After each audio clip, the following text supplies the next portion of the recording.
Fourth year accompanying Emily for her studies abroad. Suddenly, chaos erupted in Country M. All the international students were rushing to head back home. But right then I lost my passport, and Emily vanished with it. When I was stranded abroad, fearing for my life during the unrest, Emily made it back safely with this junior guy. I saw a photo that this guy posted on social media featuring Emily's profile with a caption mocking, "Amidst the chaos, luckily I have you." After barely surviving all that, I filed for divorce. Emily freaked out. Listening to the busy tone on the phone once more, my arm dropped helplessly. The unrest began again downstairs. Gunfire, screams, and sirens filled the air, leaving me anxious and scared. I hid back in the room, but the next second, I heard the sound of breaking glass from the living room. A stray bullet had just pierced the living room window. I had no idea when this chaos would end, so I just curled up and shut it all out. Most of my peers had already gone back home, away from this troubled place. But without my passport, I couldn't book a plane ticket and was stuck.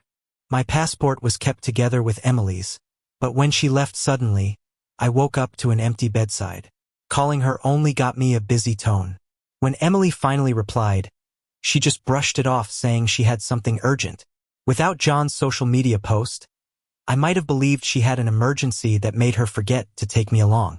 I texted Emily, telling her my passport went with her and now I couldn't leave. She didn't respond for a long time. Our food supply was running low. The chaos downstairs continued. I had planned to go and grab some supplies once things calmed, only to find all our cash missing too, gone back home with Emily. No money meant more than just going hungry. Rent was due soon. Shaking, I repeatedly dialed Emily's number until my phone was at 2% battery. She finally answered with, "In surgery, handle it yourself." Yet, John's latest post showed Emily hanging out with them, not in surgery. Inability to pay rent led to the landlord coldly retrieving his keys, leaving me out on the street. With no battery, my phone died too. Considering the recent news, I prayed to avoid running into any rioters. But of course, things didn't go my way. A gunshot jerked me awake from sleep. Chaos broke out where I was hiding. Bullets whizzed around. Shrinking into a corner terrified, a bullet suddenly shot through my shoulder. Blood gushed before I even realized what happened. No matter how much I pressed on it, blood seeped through my fingers. I was only 25. I didn't want to die abroad. Desperate, I cried out for help, but no one could hear me. Eventually, I passed out. When I woke, the sharp scent of disinfectant filled my nose. I was in a hospital. An auntie who owned a Chinese restaurant had rescued and brought me here. Faced with high medical bills, I'm not sure how I could thank the stranger for offering such warmth in a foreign land. "Leave me your contact details. I need to pay you back." "No worries, money isn't the issue." "Young man, why haven't you gone back home yet?" My passport got lost. I can't go back now."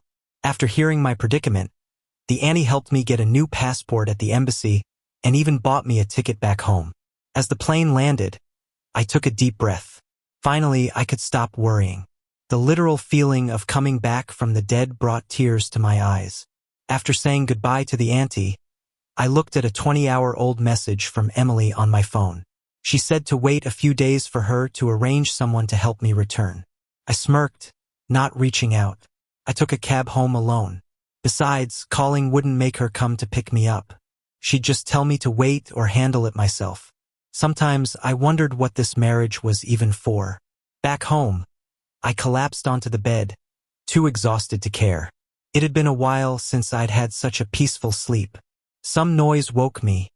There was a man's laughter in the house. Confused, I walked out of the room to see Emily and John sitting on the couch. They were watching something on the laptop, looking cozy. As I walked behind them, they hadn't even noticed me. "What are you doing?" My sudden voice startled John. He jumped from the couch, looking at me nervously. "Sam, when did you get back? Why didn't you tell us?" It seemed that while I was gone, they had probably used friendship as a guise for other things. "So, why are you in my house?" I asked John, focusing on Emily instead. "He just got back, no place to stay, so I let him crash here." "Oh, Emily, How thoughtful you are. Your husband could wait amidst the chaos abroad. But you rushed home with a junior and let him stay at our place. Sam, John is young with no experience. I was just worried he'd encounter problems outside. What about me? When you left me alone in Country M, did you think about the trouble I might face? My words silenced her. Our apartment was very secure. What could possibly happen? Besides, Emily paused. You got back safely. Safe. I laughed bitterly at how ironic that sounded. After narrowly escaping death, to me it was safe. I lost any drive to argue with her. As I turned to leave, Emily grabbed my arm, attempting to calm or apologize. It won't happen again. You've had a long journey. Let me run you a hot bath, she offered. I pushed her hand away with a smile.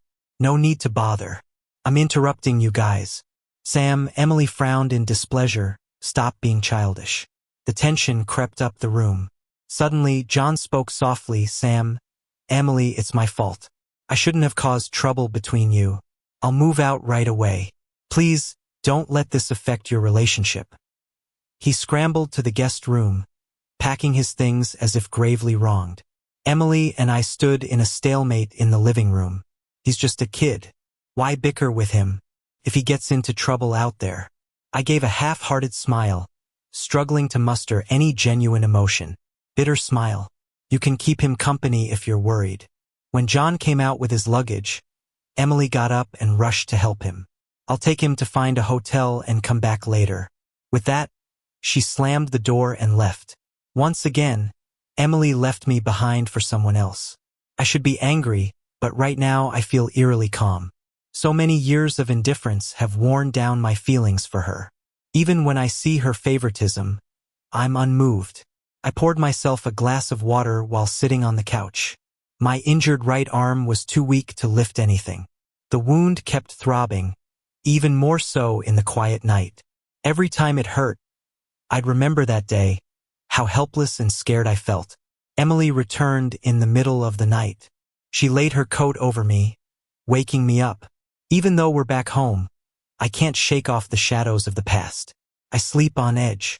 Seeing me awake, she sat down next to me. Why aren't you sleeping in the bedroom? Too lazy to move. I pushed aside Emily's coat. It smelled like John's cologne, a reminder of how close they had been, which made me nauseous. Emily picked up the coat, looking more frustrated than anything. Leaving you there was my mistake, but you shouldn't take your anger out on others or question my relationship with John. Sam, I get your feelings, but don't go overboard. John and I are just colleagues. And since you're back, why didn't you tell me? I was worried. Worried? If you were really worried, you wouldn't have left me alone in the US for days on end. In the past, her sweet words might have calmed me, but seeing John at my house made me realize she never cared about me. If she wanted to, she'd know how to take care of people and protect them. I was the one chasing Emily all along, believing that if I could win over the person I love, it would be worth it. In this unequal relationship, she's always been above me. To help Emily study abroad, I even used family resources and stayed there with her, angering my parents. My father was so mad he cut off my finances. Later, when Emily proposed, I thought my sincerity had moved her. But years of marriage and she's still so cold. Leaving you alone was wrong, but I had an emergency that required me to come home immediately. John came back with me because of that. Oh, I see. Sam, what's with that attitude? I rubbed my aching shoulder, too exhausted to argue anymore. Sorry, it's late. I'm tired. Maybe I've been too easygoing in the past, so easy that she thinks I can be brushed off with a simple explanation. But now, I don't want to hear any more excuses from Emily. Ignoring her, I went to my room and locked the door. After hesitating for a while, I took a deep breath and opened my contacts, anxiously calling my mom. Hearing her familiar voice after so long brought tears to my eyes. Mom, I want a divorce.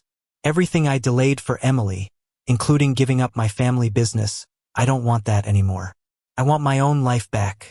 After opening up to my parents, they forgave my past stubbornness. My dad said once I sorted things out, he'd give me the chance to prove myself. Holding the phone, I agreed firmly. They even connected me with a top lawyer to prepare for the divorce. Thinking about the future, I fell asleep. That night, I slept peacefully. When the alarm went off, I got myself ready. In the living room, Emily was typing fast on her laptop. Hearing me, she surprisingly spoke kindly. "Have breakfast. I got you something." Suspiciously, I eyed the food on the table. It was peanut intestine noodles, really tempting. This was rare for Emily. I picked out all the peanuts with my chopsticks and dug in. Seeing the peanuts on the table, Emily was about to ask, but I explained straight away. "Oh, I'm allergic to peanuts, not picky. Don't misunderstand me." Emily looked shocked and mumbled, apologizing. I cut her off mid-sentence. "The noodles are good. Thank you." Seeing my good mood, Emily sat across from me. "Sam, about yesterday, I want to talk it out." "Really?" But before, whenever I wanted to share my feelings, Emily ignored me. I'd babble on and she'd tune me out. Sometimes, annoyed, she'd snap at me. "Can you shut up? You're so annoying." Even when she had time, she didn't care what I had to say.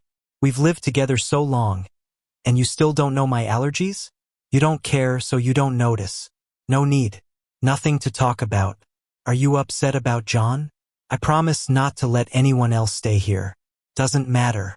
John's a young guy who needs care." My change in demeanor left Emily speechless. "Can't you just talk to me normally? What's with the attitude?" I saw the anger on her face and wondered what was wrong now. Was she mad because I didn't freak out like I used to, questioning why she brought another man home, throwing jealous fits? "I have things to do this morning. I'm heading out." With that, I cleaned up, grabbed my bag, and left, disregarding Emily's growing irritation. If we don't talk now, there's no need to talk later. She was met with only the sound of the door closing. My shoulder needed a checkup, so I signed up at a top hospital and waited patiently. Unfortunately, John was on duty that day. "Sam, are you sick?" "None of your business." I didn't want to interact with him. Coming to see a doctor alone is sad. "But hey, your sister's an exceptional woman and is always busier." "Lonely? Maybe. But if he thought a few sentences would get to me, he underestimated me. Couch surfing must be hard. Find a place to stay last night? Do you still need to crash at someone else's place secretly?" "I'm not doing it secretly." The senior agreed to let me stay over. The patients around started gathering when they heard there was gossip. Seeing all those curious eyes, I stood up and said to John, "You're saying Emily cheated and wants you living there as her lover?" John's face turned red with embarrassment. I heard my name being called and didn't feel like arguing, so I was about to leave. But John suddenly reached out and pressed on my shoulder. "Sam, how could you accuse me like that?" His hand hit my wound exactly. I winced and brushed his hand away with my left hand. I didn't even use much force, but he still stumbled back and fell to the floor. At that moment, Emily's voice came from behind me. "Sam, what are you doing to John again?" I turned around. The blood had already soaked through my white shirt, spreading across my shoulder. Emily's eyes were fixed on the glaring red stain. "When did you get hurt? Why didn't you tell me?" asked Emily. "What good would telling you do?" I didn't want to have a pointless conversation with her.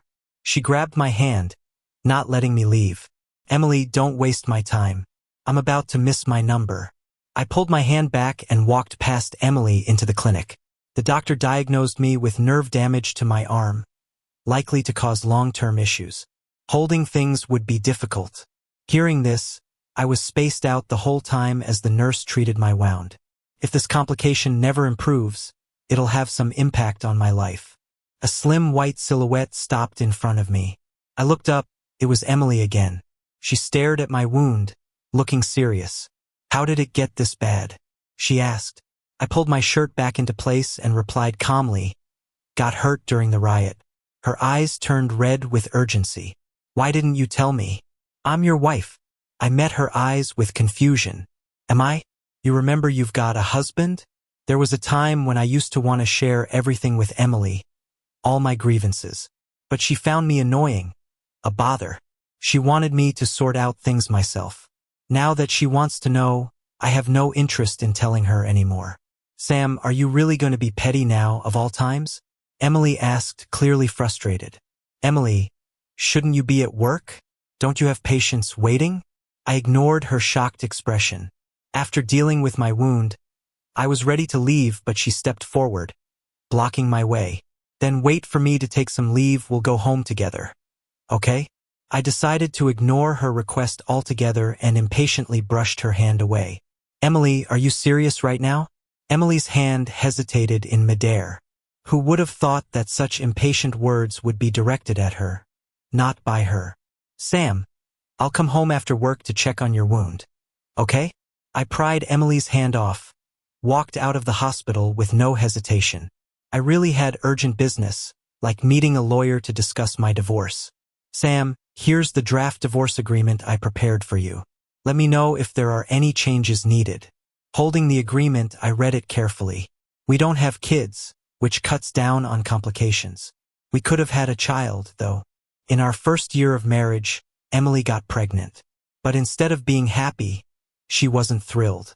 She said her focus was on her studies at the moment, that it was better to terminate the pregnancy and wait until her career was stable. Despite my pleas, she went to the hospital to terminate the pregnancy and got an IUD. I still remember waking up crying in the middle of the night over the lost child.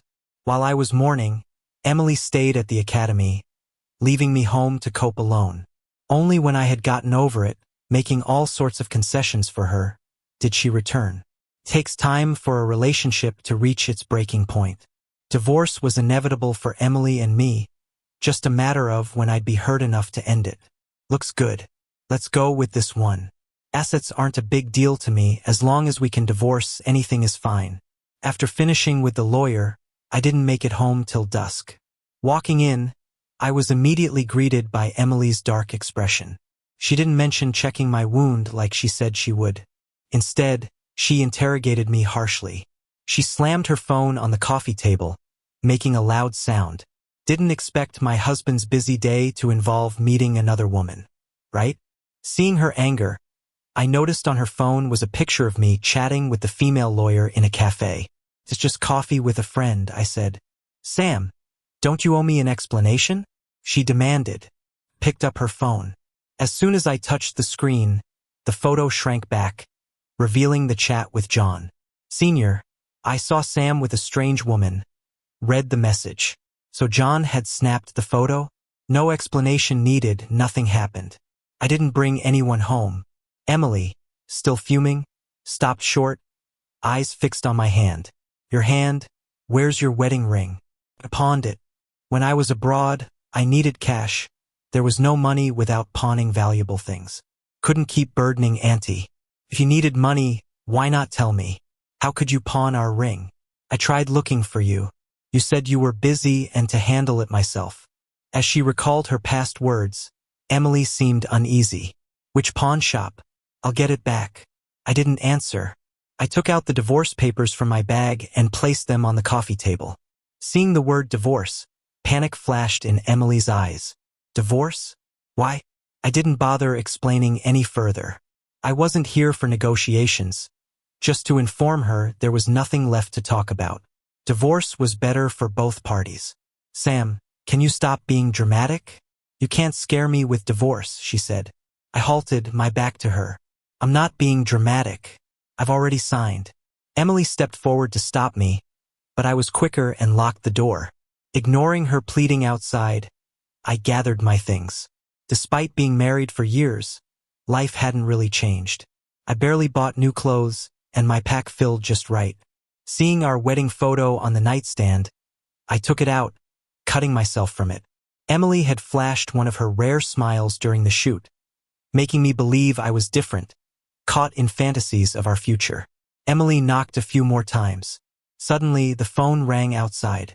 She declined a few calls, but the person kept persistently dialing. She had to answer it. It was John. I had no clue what the boy said, but Emily rushed off. After hearing the door close, I was just about to leave with my suitcase. My phone buzzed. It was Emily. Sam, I have something to deal with. Let's talk when I get back. I didn't respond, just got into the car headed home. The next day, I got woken up by the phone ringing like crazy. Emily was blowing up my phone. I said everything I needed to say yesterday. I just blocked her number. When she couldn't reach me, she even called using John's number. But I blocked them all. The days at home were busy. I had to get my mind set for work again. I'd lost a few years because of Emily. Getting back into the swing of things wasn't easy. I was swamped until an old classmate invited me to a reunion. A few of them were rising business stars, potential partners I was interested in. I gladly agreed to go. When I got there, everyone left a seat open next to me. All the other seats were taken. Something felt off. Sure enough, Emily showed up. She acted like everything was cool, sat next to me, and grabbed my hand. "Where have you been, honey? Let's head home together after this. Okay? It's your idea for the reunion." Before Emily could answer, the old classmate next to me piped up. "Sam, you were so determined to win Emily over back then. Managed to finally tie the knot, so why the divorce now?" Others chimed in too. "Yeah, couples fight on the bed, make up on the foot. Harmony brings wealth." I was getting annoyed, wanting to leave, but Emily wouldn't let go of my hand. Her tired eyes looked at me, as if asking how long I planned to keep this going. Everyone's eyes were on us. It was driving me crazy. I stood up abruptly and without saying goodbye, grabbed my coat and left. I yanked my hand free from Emily's grip, but hurt my old wound in the process. I winced from the pain. Emily saw something was wrong and let me go. As soon as I stepped out of the private room, the world felt quiet again. But Emily followed. "I have meds in the car. Let me take a look at your wound." "No need. I'll go to the hospital myself." "You won't even let me help a little, Sam? Why so heartless?"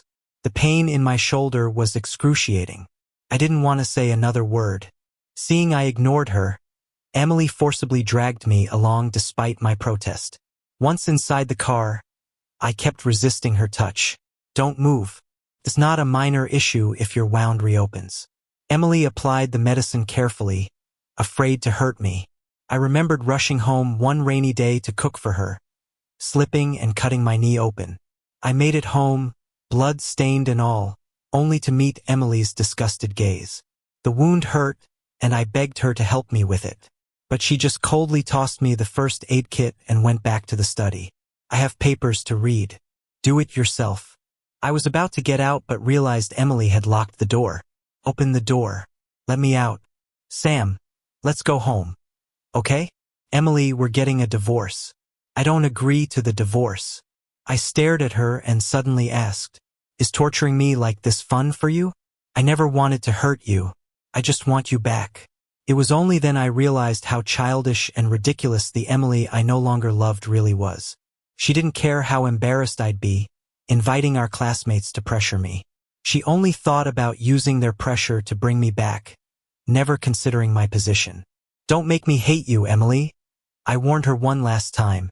She looked a bit confused and felt wronged. "Sam, why are you treating me like a stranger now?"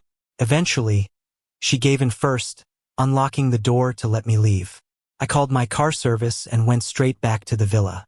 Emily wasn't giving up, tailing me in her car. She underestimated my driver's skills, who lost her after a few turns. She not agreeing to the divorce meant nothing to me. After 2 years of separation, I could just file for divorce anyway. Right now, I just needed to get my career back on track. I'd lost too much time because of Emily. After getting back, I was put to work from the ground up again. Working in the company brought a fresh energy I hadn't felt in a while. The young folks in my department were around my age but much more cheerful. Thanks to them, I began leaving behind memories of the past. Work started to feel natural again. Everything was falling into place.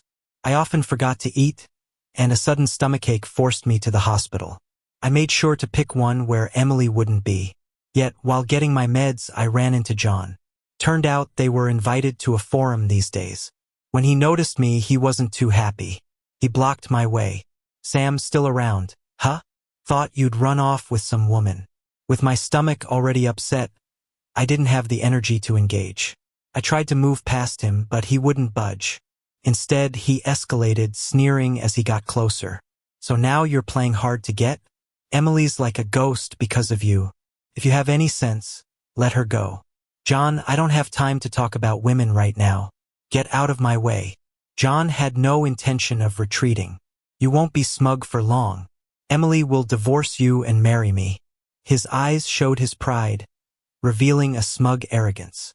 True, Emily's favoritism got him strutting. Fine, just have her sign the divorce papers. I've been waiting a long time. I left quickly. John shouted at my back. Emily's pregnant. It's mine. Though I'd long been let down by Emily, hearing that still made my steps falter. It was so ironic.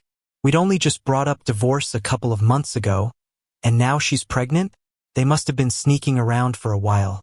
The thought made me gag, feeling disappointed and disgusted with myself for ever loving someone like that. Just as I got out of the hospital, I bumped into the last person I wanted to see. Emily looked pale.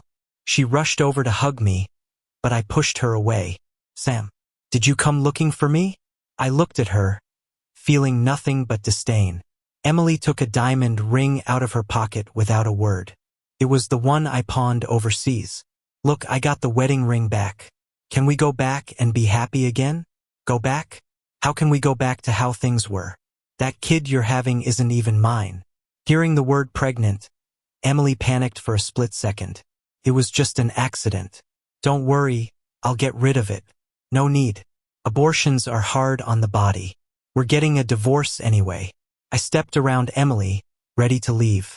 If you don't like John, I'll cut ties with him. Sam, please don't go. Even without John, we'd still be getting a divorce. Haven't you figured out why? Emily angrily messed up her hair. We were fine before.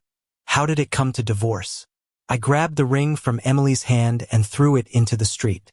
Cars crushed it to pieces, just like our relationship, broken and beyond repair. Emily wanted to pick it up but didn't stand a chance.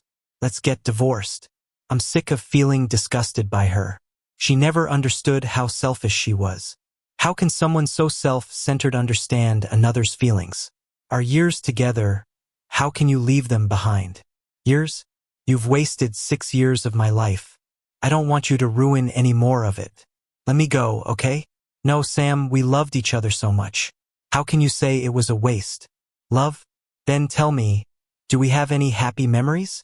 Emily drew a blank, thinking for a long time but couldn't come up with anything. What she thought was love was just a facade built on my sacrifices. I dealt with the loneliness while she enjoyed the show. Is there really no chance of reconciliation? None. If I could, I wish I'd never met you. With that, I walked away without a second glance. A month later, Emily and I picked up our divorce papers at the courthouse. She looked visibly gaunt and tired, with bloodshot eyes. I'm sorry, Emily said. It was my fault in the past for letting you down. I didn't have time to hear confessions. I took the divorce papers and left. My career was on an upswing. I had too much on my plate to dwell on the past.